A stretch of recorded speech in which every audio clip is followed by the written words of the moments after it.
அனைவருக்கும் வணக்கம். இந்த வீடியோவில் நம்ம கூலும்ஸ் லா பற்றி பார்க்கலாம். ஃபஸ்ட்டு எலக்ட்ரிக் சார்ஜ்னால் என்ன? எலக்ட்ரிக் சார்ஜ்னு சொல்லும்போது இது ஒரு ஆப்ஜெக்ட்டுக்கு இருக்கிற ஃபண்டமெண்டல் ப்ராப்பர்ட்டி தான். ஃபிசிக்கல் மெட்டீரியலோட எல்லா பார்ட்டிகிள்ஸுக்கும் இது காமனான விஷயம். இந்த ப்ராப்பர்ட்டி இருக்கிற ஆப்ஜெக்ட் தான் புஷ் ஃபோர்ஸு இல்லை புல் ஃபோர்ஸை இன்னொரு சார்ஜ் ஆப்ஜெக்ட் மேலே க்ரியேட் பண்ணும். இது ஃபிசிக்ஸில் ரொம்ப பேசிக்கான கான்செப்ட். இது கரெக்டாக புரிஞ்சுக்கிட்டால் தான் பெரிய கான்செப்டான electric field, static electricity and கூலம்ஸ்லாம் எல்லாமே ஈஸியாக புரியும். Next charge types. சார்ஜஸ் ரெண்டு முக்கிய டைப்பில் தான் இருக்கும். First positive charge, second negative charge. இந்த ரெண்டு டைப்ஸ் சார்ஜஸ் தான் யூனிவர்ஸில் நடக்கிற எல்லா எலக்ட்ரிக் எஃபெக்ட்டுக்கும் root cause. For example same type charges அப்படின்னா லைக் சார்ஜஸ் ரிப்பல் ஆகும், ரெண்டுமே விலகும். ஆப்போசிட் டைப் சார்ஜஸ் அப்படின்னா அன்லைக் சார்ஜஸ் எப்போவுமே அட்ராக்ட் ஆகும், ரெண்டும் ஒன்றுக்கு ஒன்று சேரும். இது நம்ம ஒரு ரியல் டைம் எக்ஸாம்பிளில் எப்படி சொல்லலாம்னா, நீங்கள் கிளாஸ் ராடை சில்க் கிளாத்தை வச்சு ரப் பண்ணிங்கன்னா கிளாஸ் ராடு பாசிட்டிவ் சார்ஜ் ஆகும், சில்க்கு அந்த கிளாத் நெகட்டிவ் சார்ஜ் ஆகும். ரெண்டும் இப்போ ஆப்போசிட் சார்ஜஸ். அதனால தான் ரெண்டையும் கிட்ட கொண்டு வரும்போது ஸ்ட்ராங்காக அட்ராக்ட் ஆகும். ஃபஸ்ட்டு அட்ராக்ஷன் அப்படின்னா ஆப்போசிட் சார்ஜஸ் ரெண்டுமே அட்ராக்ட் ஆகும். ஃபார் எக்ஸாம்பிள் இங்கே பாசிட்டிவ் அண்ட் நெகட்டிவ் சார்ஜஸ் எப்போவுமே ஒன்றுக்கு ஒன்று அட்ராக்ட் ஆகும். இதோட ரீசன் என்னென்னா, ஆப்போசிட் போல்ஸுக்கு ஒரு நேச்சுரல் டெண்டன்சி இருக்கும், எப்போவுமே ஸ்டேபிள் ஆகணும் அப்படின்னு. அதனால தான் க்ளோஸாக வரும். இந்த ஃபோர்ஸ் எப்போவுமே ஸ்ட்ரைட் லைனில் தான் ஒர்க் ஆகும். அந்த லைனு ரெண்டு சார்ஜஸோட சென்டர்ஸை கனெக்ட் பண்ணுற லைனாக தான் இருக்கும். அடுத்தது ரிப்பல்ஷன் அப்படின்னா லைக் சார்ஜஸ் ரெண்டுமே ரிப்பல் ஆகும். எதர் பாசிட்டிவ் சார்ஜ் ரிப்பல் ஆகும், அதர்வைஸ் நெகட்டிவ் சார்ஜஸ் ரிப்பல் ஆகும். இதை நம்ம ரியல் லைஃப் எக்ஸாம்பிளில் எப்படி சொல்ல முடியும்னா, நீங்கள் வின்டர் சீசனில் ஒரு பிளாஸ்டிக் ரொம்ப ட்ரை ஹேரில் ரப் பண்ணிவிட்டு சின்ன பேப்பர் பீசஸை கிட்ட கொண்டு வந்தால் அந்த பீசஸ் அட்ராக்ட் ஆகும். இதோட ரீசன் என்னென்னா, ரப் பண்ண கோம்பில் நெகட்டிவ் சார்ஜஸ் இருக்கும், பேப்பர் பீசஸில் நியூட்ரல் சார்ஜஸ் இருக்கும். சார்ஜ்டு ஆப்ஜெக்ட் அப்படின்னா இங்கே கோம்பு அந்த நியூட்ரல் ஆப்ஜெக்டை பேப்பரை இழுக்கும். அது அதோட attraction result. Next coulomb's discovery. கூலம்ஸ்லாம் ஃபைண்ட் பண்ணது scientist Charles Augustin de Coulomb. அவர் டாட்சன் பேலன்ஸ்னு சொல்கிற ஒரு ஹைலி ப்ரிசைஸான இன்ஸ்ட்ருமெண்ட்டை யூஸ் பண்ணி எலக்ட்ரிக் ஃபோர்ஸ் எப்படி வேரி ஆகுதுன்னு மெஷர் பண்ணார். அவர் என்ன ஃபைண்ட் பண்ணார்னா, எலக்ட்ரிக் ஃபோர்ஸு சார்ஜ் சைஸ்லையும் அண்டு டிஸ்டன்ஸ்லையும் தான் டிபெண்ட்ஸ் ஆகுதுன்னு கண்டுபிடிச்சார். சார்ஜ் சைஸு அது Q1 Q2, அந்த சார்ஜ் பெருசாக இருந்தால் நம்ம ஃபோர்ஸும் பெருசாக இருக்கும் அப்படின்னாரு. அது மாதிரி டிஸ்டன்ஸு ஆர், சார்ஜஸுக்கு நடுவில் டிஸ்டன்ஸ் அதிகமாக இருந்துச்சுன்னா அதோடய ஃபோர்ஸு கம்மியாகும். இங்கே சார்ஜ் சைஸுன்னு சொல்கிறது கூலம்ஸ், சியில் மெஷர் பண்ணுறாங்க. டிஸ்டன்ஸ்னு சொல்கிறத மீட்டர்ஸ், எம்மில் நம்ம மெஷர் பண்ணுவோம். நெக்ஸ்ட்டு எலக்ட்ரிக் ஃபோர்ஸோட கண்டிஷன். இங்கே ஃபஸ்ட்டு கண்டிஷன் என்னென்னா, magnitude of charges directly proportional அப்படிங்கிறாங்க. அப்படின்னா Q1 அண்டு Q2 வேல்யூஸ் பெருசாகும்போது, இன்க்ரீஸ் ஆகும்போது எலக்ட்ரிக் ஃபோர்ஸும் டைரெக்டாக பெருசாகும். இது டைரக்ட் ப்ரொபோர்ஷன்னு சொல்லுவோம். அப்படின்னா F is directly proportional to Q1 and Q2. For example, நம்ம ஒரு 1.5 வோல்ட்டு பென்சில் பேட்ரி, அதை நம்ம சின்ன சார்ஜ் அப்படின்னு கன்சிடர் பண்ணால், இந்த பென்சில் பேட்டரியில் வரக்கூடிய கரண்டோட லெவலு ஒரு 12 volt heavy duty car battery இருக்குல்ல, அந்த பெரிய சார்ஜ், அதை கம்பேர் பண்ணும்போது கார் பேட்டரியில் சார்ஜ் அமௌண்ட்டு பெருசாக இருக்கும். அதனால தான் அந்த பேட்ரிக்கு ரொம்ப பெரிய ஃபோர்ஸ் இருக்கும். ஹெவி என்ஜினை ஸ்டார்ட் பண்ணக்கூடிய அளவுக்கு அந்த பேட்ரியோட பவர் இருக்கும். இதை நம்ம பிக் ஃபோர்ஸ் அப்படின்னு சொல்கிறோம். இங்கே செகண்ட் கண்டிஷன் என்னென்னா டிஸ்டன்ஸ் எஃபெக்ட். இது இன்வர்ஸ் ஸ்கொயர். டிஸ்டன்ஸை நம்ம இன்க்ரீஸ் பண்ணால் எலக்ட்ரிக் ஃபோர்ஸ் ரொம்ப ஹெவியாக குறையும், டிக்ரீஸ் ஆகும். இதோட ரீசன் என்னென்னா, எலக்ட்ரிக் ஃபீல்டு நமக்கு வெளியே ஸ்ப்ரெட் ஆகுது இந்த டிஸ்டன்ஸ் இன்க்ரீஸ் ஆகும்போது. இதை நம்ம ரியல் டைமில் எப்படி சொல்ல முடியும்னா, 2 பவர்ஃபுல் மேக்னெட்டை ஒரு 1 மீட்டர் டிஸ்டன்ஸில் நம்ம ரெண்டையுமே பிரித்து வச்சா அது ஆல்மோஸ்ட்டு நோ எஃபெக்ட். அப்படின்னா எந்த அட்ராக்ஷனும் இருக்காது, ரிப்பல்ஷனும் ஆகாது. அதுவும் அந்த மேக்னெட்டை நம்ம 2 சென்டிமீட்டர் டிஸ்டன்ஸில் கிட்ட கொண்டு வந்தால் தான் அந்த ஸ்ட்ராங் ஃபோர்ஸை ஃபீல் பண்ண முடியும். இங்கே நம்ம என்ன சொல்கிறோன்னா, force depends on closeness. Next proportionality rules. First வந்து டைரக்ட் ப்ரொபோர்ஷன். அது எப்படின்னா, F directly proportional to Q1 and Q2. இதோட மீனிங் என்னென்னா, ஒரு சார்ஜை நம்ம டபுள் பண்ணால் ஃபோர்ஸும் டபுள் ஆகும். 2 சார்ஜஸையும் நம்ம டபுள் பண்ணால் ஃபோர்ஸு 4 டைம்ஸ் ஆகும். அடுத்து இன்வர்ஸ் ஸ்கொயர் ப்ரொபோர்ஷன். அப்படின்னா எஃப் வந்து இன்வர்ஸ்லி ப்ரொபோஷ்னல் டு R². இது ரொம்ப முக்கியம். டிஸ்டன்ஸு ஸ்லைட்டாக இன்க்ரீஸ் ஆனால் கூட ஃபோர்ஸு ஹெவியாக ட்ராப் ஆகும். அதுதான் இந்த ஸ்கொயரோட பவர்.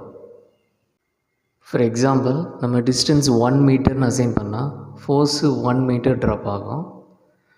நம்ம டிஸ்டன்ஸ் R வந்து 2 மீட்டர்ஸ் அப்படின்னு அசைன் பண்ணால் ஃபோர்ஸ் வந்து 1/4 ஆகிடும்.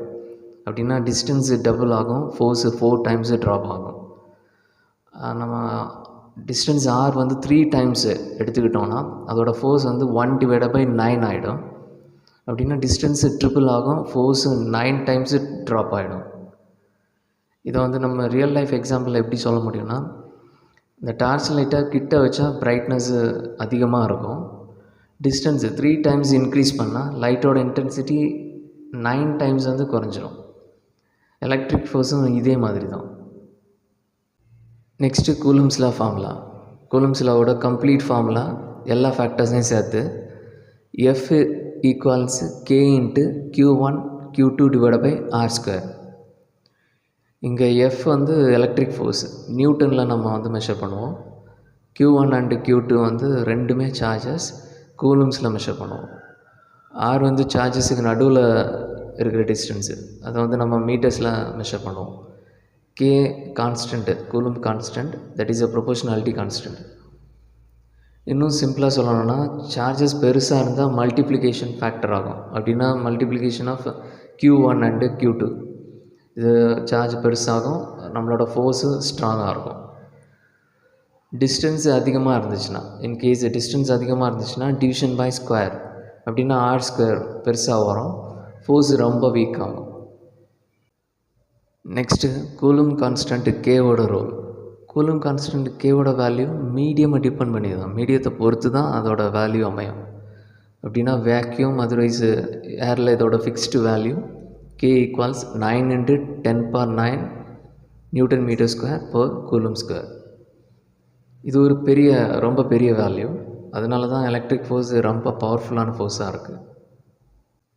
இங்கே K ஏன் இம்பார்ட்டன்னா, ஒரு மீடியம் எலக்ட்ரிக் ஃபோர்ஸை ட்ரான்ஸ்மிட் பண்ணுறது ஈஸியாக இருக்கா இல்லை ஹார்டாக இருக்கான்னு இந்த K தான் இண்டிகேட் பண்ணும்.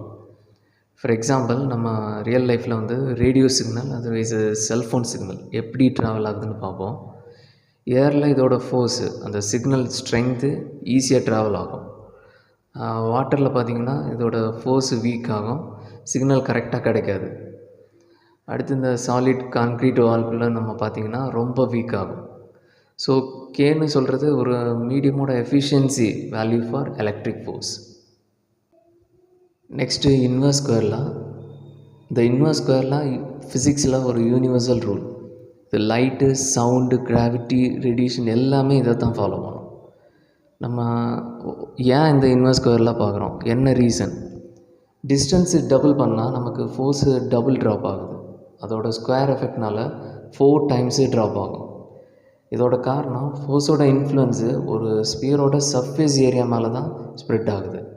ஸ்பியரோட surface area formula directly inversely proportional to R².